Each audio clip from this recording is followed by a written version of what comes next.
जय हिंद दोस्तों।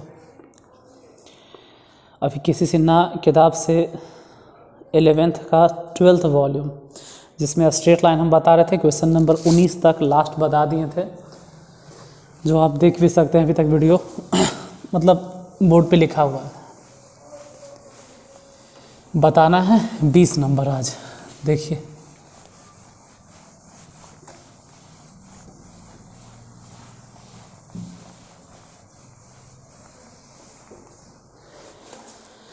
हर बार की तरह इस बार भी वही बोलेंगे, क्वेश्चन पे ध्यान देना। जो हम क्वेश्चन लिखेंगे, क्वेश्चन नंबर 20 क्या है? एक रेखा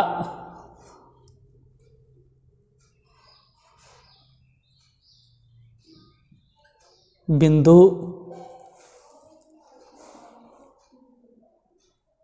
एक कॉमा जीरो तथा 2,3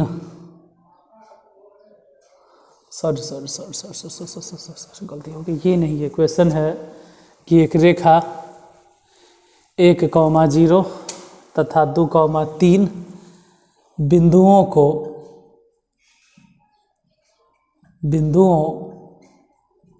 को मिलाने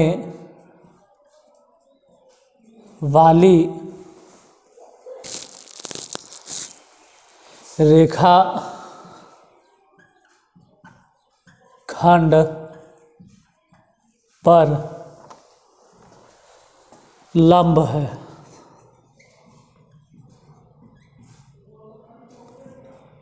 तथा उसको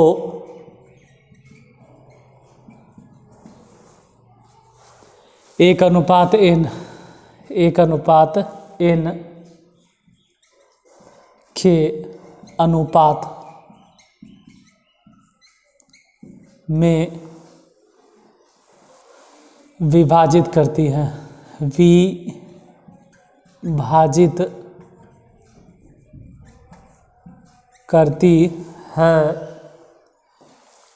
तो रेखा का समीकरण ज्ञात कीजिए।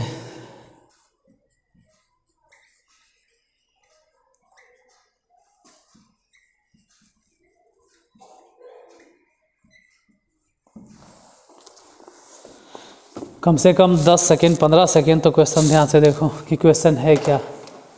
लिख तो दिए, थोड़ा आपका भी ध्यान क्वेश्चन पे जाए। एक रेखा जो 1,2 तथा 2,3 बिंदुओं को मिलाने वाले रेखा खंड पर लंब है तथा उसको 1:n के अनुपात में विभाजित करती है, तो उस रेखा का समीकरण देखो बनेगा कैसे। रेखाखंड जो किन बिंदुओं को मिलाने से, तो जिस रेखाखंड की बात हो रही है वो दो बिंदुओं को मिलाने से बनता है, और वो दोनों वो दोनों बिंदु क्या है? तो एक है 1,0 और दूसरे बिंदु की अगर बात करें तो 2,3 है। इन दोनों को मिलाने वाले रेखाखंड है, नाम दे दो ए और यहाँ पे बी। इन दोनों को मिलाने वाले रेखाखंड पर ही लंब है। सपोज दैट हम इसका नाम दे देते हैं पी और क्यू। तो इस क्वेश्चन के हिसाब से दिया हुआ है कि P Q perpendicular A B. पहली बात तो ये कि पी क्यू ए बी पर परपेंडिकुलर है, पहला तो ये ध्यान रखना है। अगर दूसरी बात की जाए तो सिर्फ यही नहीं है कि परपेंडिकुलर है, दूसरा कंडीशंस ये भी है कि परपेंडिकुलर तो है ही है, लेकिन इस रेखाखंड को 1:n नहीं है। देखो ना, एक रेखा, जिस रेखा की बात हो रही है वो रेखा हो गया पी क्यू। यह रेखा 1,0 और 2,3 को मिलाने वाले रेखाखंड पर लंब है तथा उसको 1:n, तो 1:n के अनुपात में अंतर विभाजित करती या विभाजित करती है। अब पी क्यू का हम तो स्लोप निकाल ही लेंगे। कैसे, देखिए किसे। आप जानते हैं कि स्लोप ऑफ पी क्यू और गुने स्लोप ऑफ ए बी, अगर इन दोनों को गुना कर दे तो कितना होगा, -1। पी क्यू का स्लोप कितना है नहीं जानते हैं, पता नहीं है, तो एक काम करते हैं स्लोप ऑफ पी क्यू लिख देते हैं। लेकिन ए बी का तो स्लोप हम फाइंड कर सकते हैं। 3 में से 0 घटा दिए, 3 घटाओ 0, फिर 2 घटाओ 1 बराबर -1। तो स्लोप ऑफ पी क्यू का स्लोप हो गया -1, पहले से है, समझ लो कि 2 में से 1 गया तो 1 उधर गुना हो गया और 3 जो है वो बटा में आ गया। हो सकता है यहाँ पर कितना समझ में नहीं आया कि कैसे लिखे, तो ये 3 और बटा 1 है, 3 बटा 1 है। 1 गुना हो भी गया तो कोई फ़र्क नहीं पड़ेगा, लेकिन 3 बटा में आ जाएगा, तो -1 बटा 3। मतलब पी क्यू का स्लोप निकल गया, लेकिन पी क्यू में से कम पी या कम से कम क्यू या दोनों पता रहे। मतलब एक पॉइंट तो कम से कम पता हो, या तो पी हो या तो क्यू हो, या तो पी क्यू पर ही कोई एकागो पॉइंट हो। तो फिलहाल तो हम कह सकते हैं कि ना तो हम पी के बारे में जानते हैं और ना ही क्यू के बारे में। लेकिन मार्कर चेंज करते हैं, लेकिन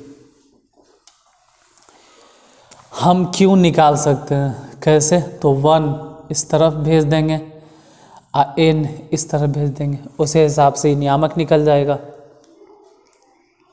चलिए आपके लिए यहाँ पे हम ग्रीन मार्कर से लिख देते हैं q इक्वावेलेंट टू, पहली बात है कि 1 लिखो और फिर प्लस n, गुना क्या करना वो तो बाद में देखेंगे। फिर 1 प्लस n, वही बात 1 प्लस n नीचे भी, 1 प्लस n नीचे भी। अगर आप x नियामक निकालना चाहते तो 1 गुना कर देंगे 2 में, n गुना कर देंगे इधर 1 में। जैसे अगर y नियामक चाहते हैं तो 1 गुना कर देंगे 3 में, n गुना कर देंगे 0 में। अब देखते हैं कितना आया। चलो यहीं देख लेते हैं कितना आया। नीचे लिखने में भी तो थोड़ा सा संकोच लगता है, कहीं कट न जाए। इधर q इक्वावेलेंट टू 3 बार, ये हो गया 2 एकम 2, मतलब कह सकते हैं 2 प्लस n बड़ा 1 प्लस n, ये x नियामक हो गया। और इसको अगर देखें तो 3 बटा 1 प्लस n, इसको इतने ही लिख के छोड़ दो और ऐसे ही रहे दो, क्योंकि अल्टीमेटली मतलब आखिरकार हमको निकालना क्या है, पी क्यू का समीकरण। तो पी और क्यू में से हमको क्यू के बारे में मालूम है, तो लिखते हैं इक्वेशन ऑफ पी क्यू।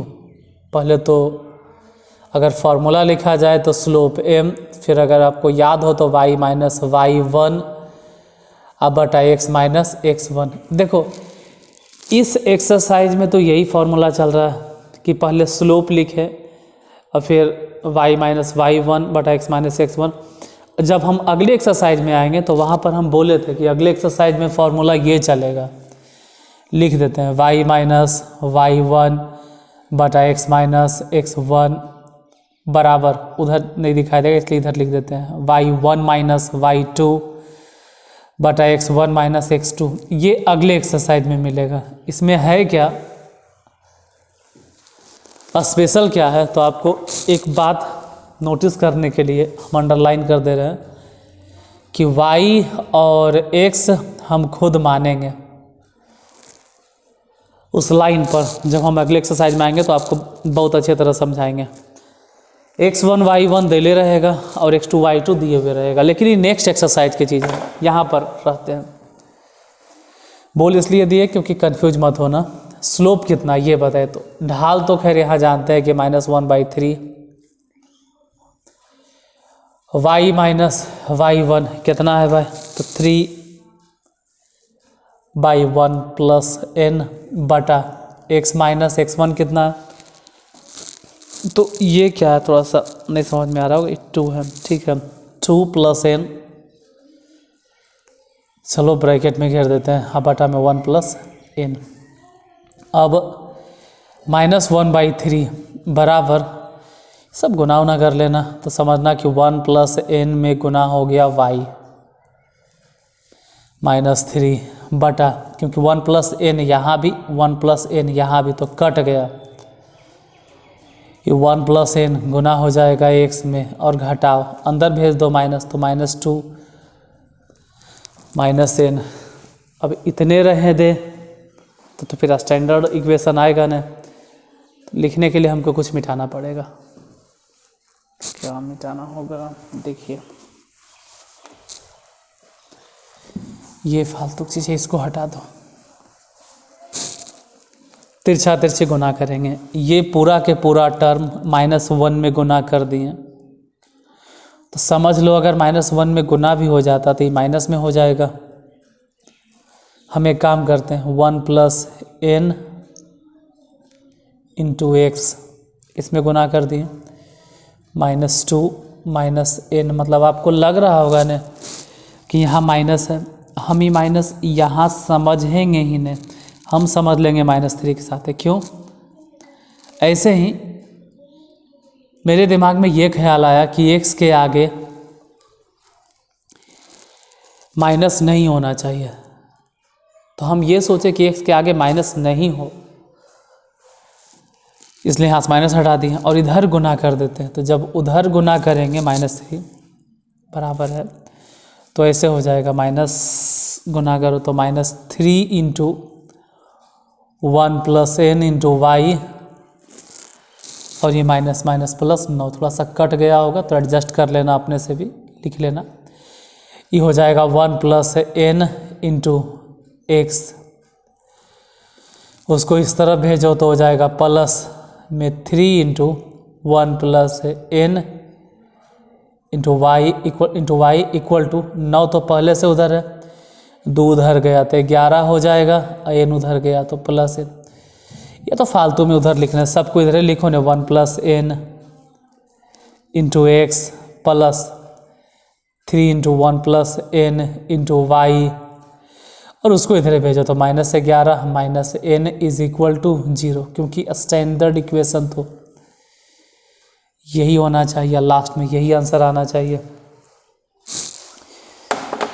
अब आगे बढ़ने से पहले एक बार ज़रा आंसर चेक कर लेते हैं, 1 plus n into X plus 3 into 1 plus n, अच्छा n और 11 उस तरफ ही लिखे हुए हैं, तो आप भी उसी तरफ रहने दीजिए। ऐसे स्टैंडर्ड इक्वेशन मतलब किसी भी समीकरण का जो मानक रूप होता है उसमें यही कहा जाता है कि इक्वल टू के उस तरफ 0 लिखो, बाकी हर एक टर्म इसी तरफ लिखो, तो ज़्यादा बेहतर यही वाला रहेगा आंसर। ऐसे ऊपर वाला आंसर दे रहा है, कोई दिक्कत नहीं।